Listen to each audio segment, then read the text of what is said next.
నమస్కారం. ఈ వీడియోలో యూడేస్ ప్లస్ నందు టీచర్ మాడ్యూల్కి సంబంధించి టీచర్ యొక్క ప్రొఫైల్ను ఎలా అప్లోడ్ చేయాలి, అప్డేట్ చేసినటువంటి టీచర్ల యొక్క డేటాను సర్టిఫై ఎలా చేయాలో తెలుసుకుందాం. మొదట గూగుల్ నందు యూడేస్ ప్లస్ అని సెర్చ్ చేసి లాగిన్ ఫర్ ఆల్ మాడ్యూల్స్ ట్యాబ్ను క్లిక్ చేయవలసి ఉంటుంది. తర్వాత స్టేట్ను సెలెక్ట్ చేసుకోవాలి. గో క్లిక్ చేయాలి. ఇందులో మూడవ ఆప్షన్ అయినటువంటి టీచర్ మాడ్యూల్ లాగిన్ను క్లిక్ చేయవలసి ఉంటుంది. User name UDISE code, password common password అనగా స్టూడెంట్ మాడ్యూల్లో ఉండేటటువంటి పాస్వర్డ్ను ఇక్కడ ఇచ్చి తర్వాత క్యాప్చాని ఇచ్చి సైన్ ఇన్ కావాల్సి ఉంటుంది. సైన్ ఇన్ అయిన తర్వాత పాఠశాలకు సంబంధించినటువంటి డాష్ బోర్డ్ ఈ విధంగా కనబడుతుంది. School name, UDISE code, category, user role and academic year. Academic year 2026-27కు సంబంధించినటువంటి అకాడమిక్ ఇయర్ ఇక్కడ డిస్ప్లే అవుతుంది. ముఖ్యంగా ఇందులో dashboard, master data, user permission matrix, entry user privilege matrix అనబడేటటువంటి కొత్త మాడ్యూల్ ఇచ్చాడు. కాంటాక్ట్ సపోర్ట్తో మన మండలానికి సంబంధించినటువంటి ఎంఐఎస్ కోఆర్డినేటర్ వారి పేరు మరియు వారి యొక్క కాంటాక్ట్ నెంబర్, అదేవిధంగా డిస్ట్రిక్ట్ ఎంఐఎస్ వారి పేరు మరియు కాంటాక్ట్ నెంబర్ ఇవ్వడం జరిగింది. ఇందులో మొదటగా ఎంట్రీ యూజర్ ప్రివిలేజ్ మ్యాట్రిక్స్ను క్లిక్ చేసి ఎవరెవరు ఏమేమి డేటాను ఎడిట్ చేయగలరో ఇందులో ఇవ్వడం జరుగుతుంది. దీన్ని ప్రతి ప్రధానోపాధ్యాయులు లేదు యూడేస్ ప్లస్ను హ్యాండిల్ చేసేటటువంటి టీచర్ దీని పట్ల అవగాహన ఖచ్చితంగా తెచ్చుకోవాలి. తర్వాత యూజర్ పర్మిషన్ మ్యాట్రిక్స్ నందు కొత్త టీచర్ని యాడ్ చేయడం, స్టాఫ్ని ఎడిట్ చేయడం, స్టాఫ్ని డ్రాప్ బాక్స్లో పెట్టడం, స్టాఫ్ని మన పాఠశాలకు ఇంపోర్ట్ చేసుకోవడం అనబడేటటువంటి మాడ్యూల్స్ అందుబాటులో ఉన్నాయని ఈ యూజర్ పర్మిషన్ మ్యాట్రిక్స్ ఇవ్వడం జరిగింది. తర్వాత మాస్టర్ డేటా. ఈ మాస్టర్ డేటా నందు కోడ్స్ అనగా అకాడమిక్ క్వాలిఫికేషన్కి సంబంధించినటువంటి కోడ్లు, ట్రేడ్ అనగా డిగ్రీకి సంబంధించినటువంటి కోడ్లు, ప్రొఫెషనల్ క్వాలిఫికేషన్కి సంబంధించినటువంటి కోడ్లు ఇవన్నీ ఇవ్వడం జరిగింది. ఈ డేటాను పూర్తిగా అవగాహన తెచ్చుకున్నటువంటి టీచర్ ప్రొఫెషనల్ స్కిల్స్తో కూడి పాఠశాలకు సంబంధించినటువంటి టీచర్ మాడ్యూల్ను సక్సెస్ఫుల్గా అప్డేట్ చేయగలరు. తర్వాత ముఖ్యంగా మొదటి ట్యాబ్ అయినటువంటి డాష్ బోర్డ్ గురించి విపులంగా చర్చిద్దాం. డాష్ బోర్డ్ను క్లిక్ చేసిన వెంటనే పాఠశాలకు సంబంధించినటువంటి సమ్మరీ రిపోర్ట్ ఈ విధంగా కనబడుతుంది. ఇందులో ముఖ్యంగా regular teaching staff, non regular teaching staff మన పాఠశాలలో ఎంతమంది ఉన్నారో ఇక్కడ క్వాంటిటేటివ్ స్టాటిస్టిక్స్ ద్వారా మనకు డేటా కనబడుతుంది. ఆ డేటాను ఉపయోగించి మనము పాఠశాలలో ఉండేటటువంటి ప్రతి టీచర్ యొక్క ట్యాబ్స్ని మనం అప్డేట్ చేయవలసి ఉంటుంది. ఈ డేటాను మొత్తం అప్డేట్ చేసిన తర్వాత మ్యాపింగ్ చేయవలసి ఉంటుంది. మ్యాపింగ్ అనగా head of the school, assistant head of the school పాఠశాల యొక్క సర్వీస్ హ్యాండ్ కలిగినటువంటి వ్యక్తిని హెచ్ఓఎస్ గాను, తర్వాత నెక్స్ట్ పొజిషన్లో ఉండేటటువంటి టీచర్ని అసిస్టెంట్ హెచ్ఓఎస్ గాను ఇక్కడ మ్యాప్ చేసి డేటాను సబ్మిట్ చేయాలి. ఇవన్నీ అయిన తర్వాత number of teaching staff required అనబడేటటువంటి ఈ ఆప్షన్ను క్లిక్ చేసి మీ అకాడమిక్ ఇయర్ అనగా 2026-27కు సంబంధించినటువంటి as per guide lines strength particulars ప్రకారం మీకు ఇంకా ఎంతమంది టీచర్లు అవసరమో ఆ డేటాను ఇక్కడ ఇచ్చి డేటాను సబ్మిట్ చేసి చిట్ట చివరన సర్టిఫికేషన్ హిస్టరీ నందు క్లిక్ చేసి స్కూల్ సర్టిఫికేషన్ని క్లియర్ చేయవలసి ఉంటుంది. టీచింగ్ స్టాఫ్ యొక్క ట్యాబ్స్ను ఎలా అప్డేట్ చేయాలో తెలుసుకుందాం. మొదట ఇన్కంప్లీట్ అనగా ఇక్కడ టీచింగ్ స్టాఫ్ 6 మంది ఉన్నారు, అందులో ఇన్కంప్లీట్ 6 మంది. సో వారిని కంప్లీట్ ఎలా చేయాలో తెలుసుకుందాం. ఈ రెడ్ మార్క్లో ఉన్నటువంటి ట్యాబ్ను ప్రెస్ చేయాలి. ప్రెస్ చేసిన వెంటనే పాఠశాలలో పనిచేస్తున్నటువంటి టీచింగ్ స్టాఫ్ యొక్క లేదు నాన్ టీచింగ్ స్టాఫ్ను కలిపి ఇక్కడ డేటా ఇస్తుంది. మనం టీచింగ్ స్టాఫ్ డేటా కావాలి అంటే పైన కనబడుతున్నటువంటి ట్యాబ్ను ప్రెస్ చేస్తే teaching staff, non teaching staff data కావాలంటే ఈ ట్యాబ్ను ప్రెస్ చేస్తే నాన్ టీచింగ్ స్టాఫ్ యొక్క డేటా కనబడుతుంది. మా పాఠశాలలో నాన్ టీచింగ్ స్టాఫ్ లేరు కనుక టీచింగ్ స్టాఫ్నే మేము డేటా ఇస్తాం. ఇక్కడ కనబడుతున్నటువంటి మొదటి టీచర్ సూపర్ యాన్యువేషన్ ద్వారా వారు రిటైర్ కావడం జరిగింది. అలాంటి వ్యక్తులు, అలాంటి టీచర్లు మన పాఠశాలలో ఉంటే వారిని లెఫ్ట్ స్కూల్ ట్యాబ్ను ప్రెస్ చేసి వారి డేటాని మన పాఠశాల నుంచి రిమూవ్ చేయవలసి ఉంటుంది. అంతకంటే ముందు వ్యూ అనే ఆప్షన్ క్లిక్ చేస్తే ప్రతి టీచర్ యొక్క డేటా ఇందులో క్షుణ్ణంగా కనబడుతుంది. Basic details, qualification details,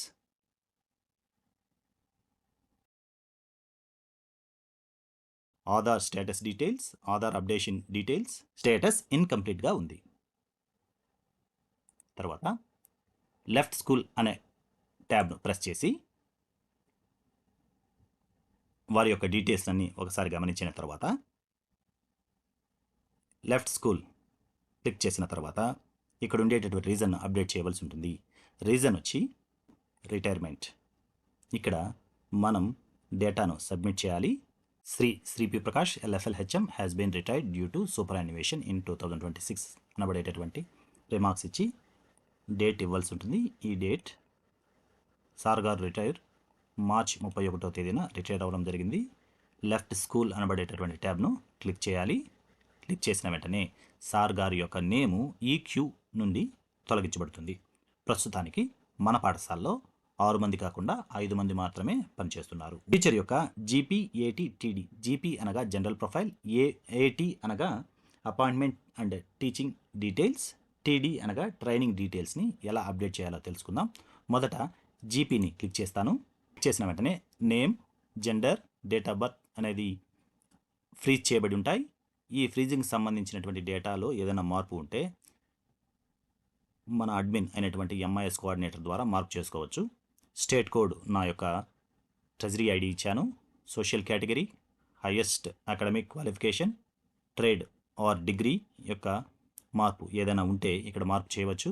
highest professional qualification BEd ఉంది. ఒకవేళ ఎంఎడ్ చేసిన వాళ్ళు దానికంటే ఎక్కువ క్వాలిఫికేషన్ కాబట్టి దాన్ని ఇక్కడ మార్చవచ్చు. మొబైల్ నంబర్, మెయిల్ ఏదైనా మార్పు ఉంటే మార్చవచ్చు. Aadhaar and as per Aadhaar మీ యొక్క నేమ్ని మార్చాలంటే ఎంఐఎస్ కోఆర్డినేటర్ వారి యొక్క ఆధ్వర్యంలోనే వాళ్ళు అన్ఫ్రీజ్ చేసిన తర్వాత మాత్రమే మీరు యొక్క డేటాని ఇక్కడ మార్చగలరు. తరువాత సబ్జెక్ట్ లెవెల్ మ్యాథమెటిక్స్ కానివ్వండి, సైన్స్ కానివ్వండి, ఇంగ్లీష్ కానివ్వండి, సోషల్ సైన్సెస్ కానివ్వండి, లాంగ్వేజెస్ యాజ్ పర్ షెడ్యూల్ 8. ఇందులో ఏదైనా మార్పు వస్తే మీరు క్వాలిఫికేషన్లో మార్పు తెచ్చి ఉంటే, ఎక్స్ట్రా క్వాలిఫికేషన్ అక్వైర్ చేసి ఉంటే ఇక్కడ మీరు ఎడిట్ చేసి సబ్మిట్ చేసేటటువంటి సదుపాయం ఉంది. అదేవిధంగా employment details, type of disability, nature of appointment, date of joining in the service, date of joining in the present school. ఈ మొదటి ట్యాబ్ నందు, చివరి ట్యాబ్ నందు మార్పు వచ్చే అవకాశం ఉంది. 2, 3 ట్యాబ్ నందు మార్పు వచ్చేటటువంటి అవకాశం తక్కువ కనుక ఈ డేటాని ఏదైనా మార్పు ఉంటే చేసి అప్డేట్ చేయాలి. Form updated successfully. Second tab అయినటువంటి అపాయింట్మెంట్ అండ్ టీచింగ్ ప్రొఫైల్కి సంబంధించినటువంటి డేటా. ఇందులో నేషనల్ కోడ్ మరియు నేమ్ యాజ్ పర్ ఆధార్ ఇక్కడ కనబడుతుంది.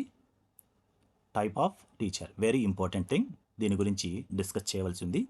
28 తెలుగు సంబంధించినటువంటి ఎస్జిటి యొక్క కోడ్ వచ్చి 28. అదేవిధంగా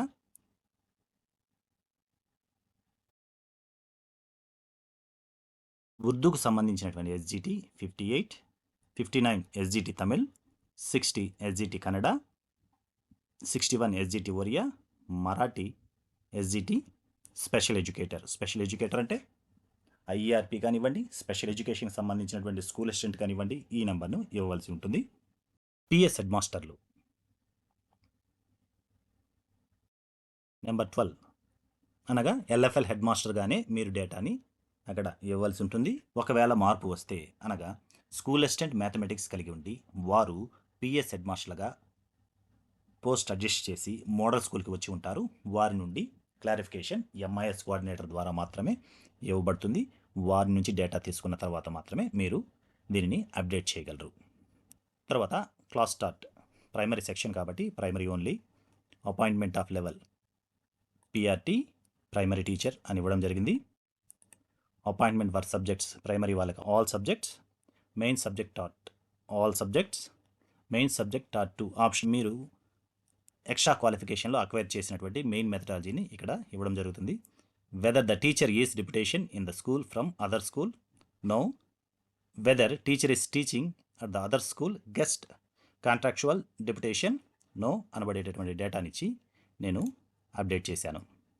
appointment and teaching profile details updated successfully. Next training and other details.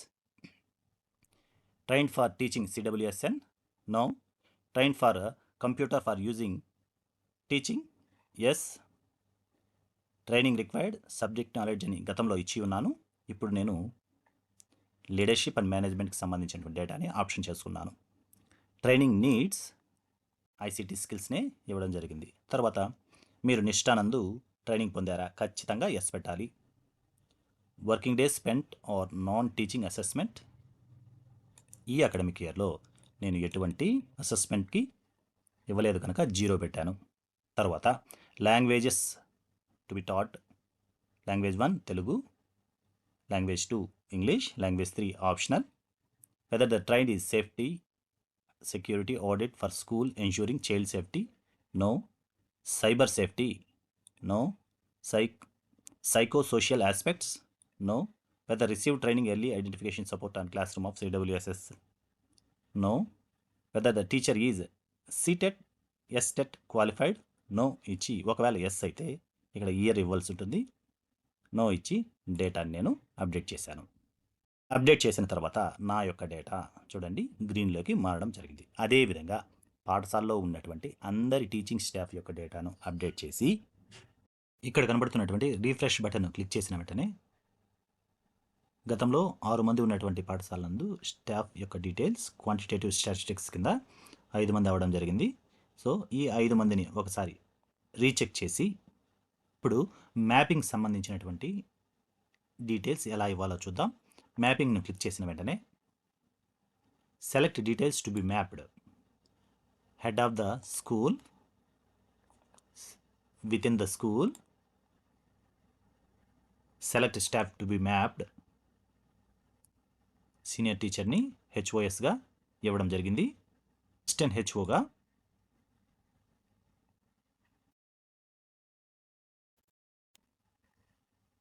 Next పొజిషన్లో ఉన్నటువంటి సీనియర్ టీచర్ని అప్డేట్ చేయడం జరిగింది.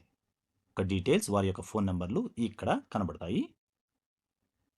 వ్యూ క్లిక్ చేస్తే వారికి సంబంధించినటువంటి డీటెయిల్స్ కూడా ఇందులో కనబడుతుంది. తర్వాత ఈ 2 డేటాని కంప్లీట్ చేసిన తర్వాత click here number of teaching staff required. Click here అనబడేటటువంటి ఆప్షన్ క్లిక్ చేసి 6 మంది టీచర్లు మన పాఠశాలలో గతంలో ఉండేవారు. ఎప్పటి ప్రకారం అంటే పాఠశాల రోల్ ప్రకారం మాకు కావాల్సినటువంటి టీచర్ల సంఖ్య 8. ఆ డేటాని సేవ్ చేస్తాను.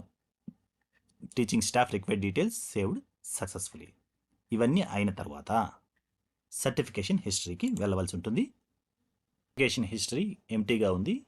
సర్టిఫికేషన్ హిస్టరీ ఎప్పుడైతే పాఠశాలలో ఉండేటటువంటి అందరి స్టాఫ్ మరియు మండలంలో ఉండేటటువంటి అన్ని స్కూళ్ళ డేటా కంప్లీట్ అవుతుందో అప్పుడు సపరేట్ ట్యాబ్ ఇక్కడ క్రియేట్ చేయబడుతుంది. అప్పుడు సర్టిఫై చేయవలసి ఉంటుంది. ఈ విధంగా పాఠశాలలో ఉండేటటువంటి ప్రతి టీచర్ యొక్క 3 ట్యాబులు జీపీ, ఏటీ మరియు టీడీలను చేసి డేటా సబ్మిట్ చేయవలసి ఉంటుంది. తర్వాత టీచింగ్ స్టాఫ్ను మ్యాప్ చేసి number of teaching staff required డేటాని ఇచ్చి డేటాని కంప్లీట్ చేయవలసి ఉంటుంది. Thank you.